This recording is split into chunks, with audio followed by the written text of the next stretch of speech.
నమస్తే డాక్టర్ గారు. నమస్తే సార్. గత కొన్ని ఎపిసోడ్స్‌లో మీరు మా వ్యూవర్స్‌కి ఎన్నో రకాల టిప్స్, అలాగే ఇంట్లో చేసుకోగలిగే చిన్న చిన్న చిట్కాలు, వైద్యాలు చెప్పారు. ఎంతోమంది వ్యూవర్స్ ఫాలో అయ్యారు. అండ్ మాకు ఎన్నో రకాల కామెంట్స్ కూడా చేస్తున్నారు. సో, వీటిల్లో ఒక ప్రధానమైన కామెంట్ ఈ మధ్య మనకి తరచుగా వస్తుంది. ఏంటంటే ఏదైనా నొప్పుల గురించి చెప్పండి. నాకు 35 అండి, నాకు 40 ఇయర్స్. మాకు ఏసీలో ఉంటే నొప్పొస్తుందని, లేకపోతే చల్లగాలికి బయటికెళ్తే కాళ్ళు నొప్పులని, మోకాళ్ళ నొప్పులని వస్తున్నారు. సో, వీటి గురించి చెప్పండి సార్. మంచి ప్రశ్న అండి. నిజంగా చాలామంది సఫర్ అయ్యేటువంటి it's a very common problem అండి. ముఖ్యంగా చూసుకుంటే అండి నొప్పుల్లో కూడా ఈ మోకాళ్ళ నొప్పుల సమస్య చాలా మందిని వేధిస్తుందండి. అవును. స్టెప్స్ ఎక్కలేకపోతున్నాం అని చెప్తూ ఉంటారు. స్టెప్స్ ఎక్కాలన్నా, దిగాలన్నా, కూర్చోవాలన్నా, లేవాలన్నా ప్రతి చిన్న పనికి కూడా ఇబ్బంది పడేటువంటి పరిస్థితి ఏర్పడుతుంది. పూర్వకాలం అయితే సరే వయస్సు రీత్యా, దేహధర్మాల రీత్యా ఏదో 50 సంవత్సరాలు దాటినటువంటి వాళ్ళలోనే కామన్ కలిగేదండి. ఈ రోజుల్లో మనం చేసుకునేటువంటి వివిధ రకాలైనటువంటి తెలిసి తెలియనటువంటి పొరపాట్ల వల్ల, అవగాహన లోపం చేత చిన్న వయస్సులోనే ఈవెన్ 25 ఇయర్స్ నుంచే ఈ నొప్పులు రావడం మొదలవుతుందండి. ఎస్పెషల్లీ మోకాళ్ళ నొప్పులు కూడా. మిగతా నొప్పులు వస్తున్నాయి, మోకాళ్ళ నొప్పులు మరీ ఎక్కువైపోతున్నాయండి.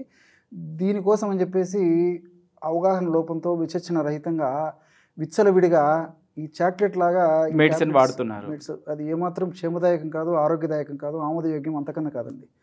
సో అందుకే డాక్టర్స్ కూడా తప్పని పరిస్థితుల్లో అయితే ఆ యొక్క యాంటీ ఇన్ఫ్లమేటరీ ఏజెంట్స్ ఏవైతే ఈ పెయిన్ కిల్లర్స్ ఉన్నాయో వాటిని తప్పని పరిస్థితుల్లో కొన్నాళ్ళ పాటు వాడమని చెప్తారండి. కానీ మన వాళ్ళు ఏం చేస్తారంటే డాక్టర్స్ ఒక్కసారి చెప్తే వీళ్ళు 10 సార్లు ఏళ్ల తరబడి వాడుతుంటారండి. అది ఏమాత్రం మంచిది కాదండి. సో అలాంటి పరిస్థితి ఎదురైనప్పుడు మంచి మంచి హోమ్ రెమెడీస్ ఉన్నాయండి. సో తాత్కాలికంగా డాక్టర్ల సలహా మేరకు వాళ్ళు చెప్పినట్టు వాడి ఆ కంఫర్టబిలిటీ అవసరం కదండి. సో వాటి కోసం కావాలంటే వాడుకోవచ్చు, కానీ దీర్ఘకాలం పాటు మాత్రం వాడుకోకూడదండి. అయితే డాక్టర్ గారు, నాకు ఇక్కడ ఒక క్వశ్చన్. ఇక్కడ మనకి మోకాళ్ళ నొప్పులు కానీ, పెయిన్స్ అంటే ఇక్కడ మనం అడ్రస్ చేయాల్సింది పెయినా, లేకపోతే యాంటీ ఇన్ఫ్లమేటరీ అంటే వాపులు. సో వాపు మూలంగా అక్కడ మనకి పెయిన్ వస్తుంది, అంతే కదండి. సో దానికి మనం పెయిన్ తగ్గించుకోవాలని చూసుకోవాలా, లేకపోతే వాపు తగ్గించుకోవాలా? రెండు దగ్గరండి. అదే ఎందుకంటే ఫస్ట్ కంఫర్టబిలిటీ కోరుకుంటాడు పేషెంట్. ఒక సమస్యతో డాక్టర్ దగ్గరికి వెళ్ళినప్పుడు కానీ, లేకపోతే ఏదైనా సఫర్ అయినప్పుడు కంఫర్టబిలిటీ ముందు. ఎందుకంటే ముందు రిలీఫ్ కావాలంటే పెయిన్ తగ్గాలి, ఇమీడియట్గా పెయిన్ తగ్గాలి. ఇమ్మీడియట్ తర్వాత జరిగేటువంటి ప్రాసెస్ను ఓవర్కమ్ చేసేదానికి సంబంధించి ఏదైనా ట్రీట్మెంట్ తీసుకోవాలి. సో అటువంటి కాన్సెప్ట్స్ పరంగా ఆలోచన చేస్తే మనకు ఈ న్యాచురల్ రెమెడీస్లో చాలా ఉన్నాయండి. సో ఈ న్యాచురల్ రెమెడీస్ ఏం చేస్తాయంటే ఆ యొక్క ప్రాబ్లంను సమూలంగా నిర్మూలన చేసేస్తాయండి. సో యాక్చువల్గా ఏం జరుగుతుంది, ఇప్పుడు మోకాళ్ళ నొప్పుల భాగంలో ఇన్ఫ్లమేషన్ అనేటువంటి ప్రక్రియనే జరుగుతుంటుంది. ఇన్ఫ్లమేషన్ అనేటువంటి ప్రక్రియ జరిగినప్పుడు ఆ ప్రక్రియలో భాగంగా వివిధ రకాలైనటువంటి chemicals, they are called free radicals అని కూడా చెప్తుంటారు, అవి రిలీజ్ అవుతుంటాయి. సో వాటి వల్ల యాక్చువల్గా నొప్పి, వాపు, పోటు, సలుపు, బాధ, డిస్కంఫర్ట్ అన్నీ మొదలైపోతుంటాయండి. సో ఇలాంటప్పుడు ఏం చేస్తుంటే ఈ న్యాచురల్ రెమెడీస్ వాడుకోవడం వల్ల సో ఆ ఇన్ఫ్లమేషన్ ప్రాసెస్ని తగ్గించేసేస్తుందండి. ఆ ఇన్ఫ్లమేషన్ ప్రాసెస్ తగ్గించడమే కాకుండా ఇన్ఫ్లమేషన్ ప్రాసెస్లో ఈ TNF ఆల్ఫా, సైటోకైన్స్, ప్రోస్టాగ్లాండిన్స్ ఇలాంటివన్నీ రిలీజ్ అది ఇంతకుముందు చెప్పాను కదా, హార్మోన్స్ రిలీజ్ అవుతూ ఉంటాయి, ఫ్రీ రాడికల్స్. సో వీటి యొక్క శక్తిని కూడా నిర్వీర్యం చేసేస్తాయండి. That is the speciality of natural treatments. So దీనికి సంబంధించిన మీరే చెప్పారు కదా సార్, మనకు చాలా కామెంట్స్ కూడా వస్తున్నాయి, చాలా ఫీడ్బ్యాక్ బాగా వస్తుందని చెప్పేసి మన ప్రోగ్రామ్ సంబంధించి. సో ఇప్పుడు మరొక ఫార్ములా కూడా చెప్తాను చూడండి.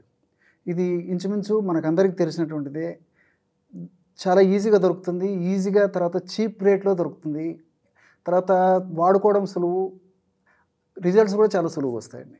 That is the speciality. ఇప్పుడు మనం చెప్పబోయేటువంటి యాంటీ ఇన్ఫ్లమేటరీ ఫార్ములా చెప్పబోతున్నాం. Yes sir.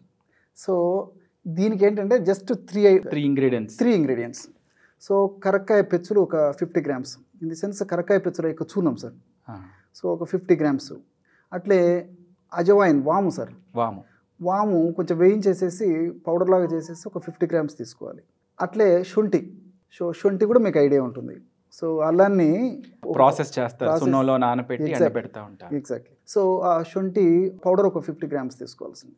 కరకాయ పెచ్చుల యొక్క చూర్ణము 50 grams, వాము యొక్క చూర్ణం 50 grams, శొంఠి యొక్క చూర్ణం 50 grams, 150 grams అయిపోయింది సార్. ఈ 150 grams 1 monthకి సరిపోతుందండి. మీకు క్యాలిక్యులేషన్ కూడా చెప్తాను చూడండి. సో మార్నింగ్ 2.5 grams, అంటే in the sense approximate 1/2 teaspoon అండి. స్పూన్ది ఐడియా ఉంది. సో టీ స్పూన్ ఉంటుంది, తర్వాత టేబుల్ స్పూన్ కన్ఫ్యూజ్ అయిపోతుంటారు. సో టీస్పూన్తో 1/2 teaspoon. So comes about 2.5 grams range, ఒక 3 grams లోపు. సో ఆల్మోస్ట్ ఒక 30 డేస్ వస్తుంది సార్ ఇది. సో మార్నింగ్ టిఫిన్ చేసే ముందు ఆర్ ఎనీ ఫుడ్ తీసుకునే ముందు, నైట్ ఫుడ్ తీసుకునే ముందు ఒక 10-15 మినిట్స్ ముందు ఆ పౌడర్ తీసేసుకొని, ఒకవేళ షుగర్ సమస్య లేకపోయినా, లేకపోతే ఓవర్ వెయిట్ లేకపోయినా, లేక అదర్ ప్రాబ్లమ్స్ లేకపోయి తేనె తీసుకోగలిగినటువంటి వాళ్ళందరూ కూడా తేనె తీసుకోవచ్చండి. తేనెతో మిక్స్ చేసేసి తీసుకోవచ్చు. ఒకవేళ తేనె వాడకూడని వాళ్ళు కూడా అంటే స్వీట్నర్ ఏమన్నా కంపల్సరీ కాదు కదా, నాట్ కంపల్సరీ సార్. మనకి అలవాటు అయితే తీసుకోగలిగితే మందులా తీసుకుంటేనే బాగుంటుంది. ఎగ్జాక్ట్లీ. ఎందుకంటే కొంతమంది స్వీట్ ఇష్టపడుతుంటారు కాబట్టి అట్లా టేస్ట్ కోసమే తప్ప కంపల్సరీ లేదు. అండ్ వన్ మోర్ థింగ్ ఏంటంటే, మిగతా స్వీట్నర్స్కి ఇన్ ది సెన్స్ పంచదార వీటికంటే కూడా తేనె మెడిసినల్ వాల్యూస్ ఉన్నాయి సార్. సో ఇది కూడా పరోక్షంగా హెల్ప్ చేస్తుంది అనమాట. సో అట్లా వీలైతే తేనె తీసుకోవచ్చు. అలా వీలు కానటువంటి వాళ్ళు జస్ట్ ఒక 50 ml వాటర్, 100 ml గోరువెచ్చని నీళ్ళలో కానీ, మామూలు కాచి చల్లార్చినటువంటి నీళ్ళలో కానీ, లేకపోతే రూమ్ టెంపరేచర్లో ఉన్నటువంటి నీళ్ళతో కానీ తీసుకోవచ్చు అండి. ఈ విధంగా రోజు 2 times ఈ పద్ధతులు తీసుకోవడం వల్ల ఈ మోకాళ్ళ నొప్పుల్లో వచ్చేటువంటి ప్రాబ్లమ్స్ ఏవైతే ఉన్నాయో, ఈ నొప్పి, పోటు, సలుపు, బాధ, ఈ డిస్కంఫర్ట్ అన్నీ తగ్గిపోతాయండి. సో ఆధునికంగా మనం శాస్త్రీయంగా సైంటిఫిక్గా ఆలోచన చేసిన అంత వ్యాలిడిటీ ఉందండి. For example కరక్కాయలు.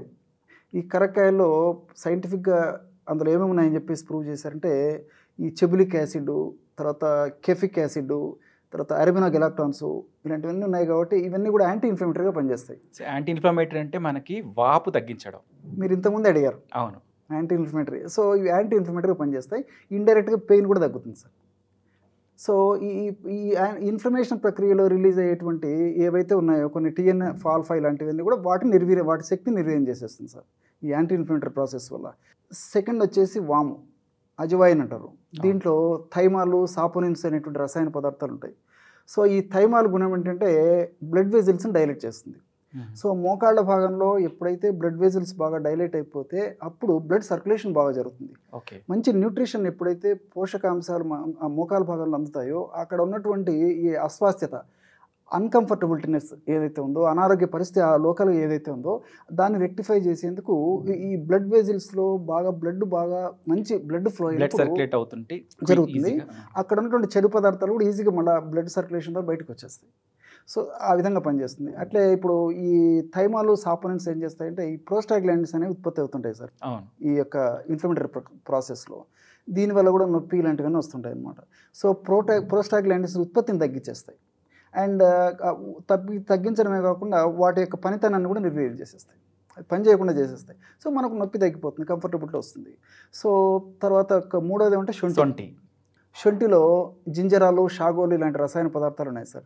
ఇవి కూడా యాంటీ ఇన్ఫ్లమేటరీ ఏజెంట్స్ అనమాట. బ్లడ్ సర్క్యులేషన్ పెంచుతాయి, అదేవిధంగా ఇన్ఫ్లమేషన్ ప్రక్రియను తగ్గిస్తాయి. అండ్ వన్ మోర్ థింగ్, ఇంతకుముందే ఫస్ట్లోనే మనం మాట్లాడుకుంటప్పుడు చెప్పాం, పెయిన్ ముందు ఫస్ట్ కంఫర్టబిలిటీ రావాలని.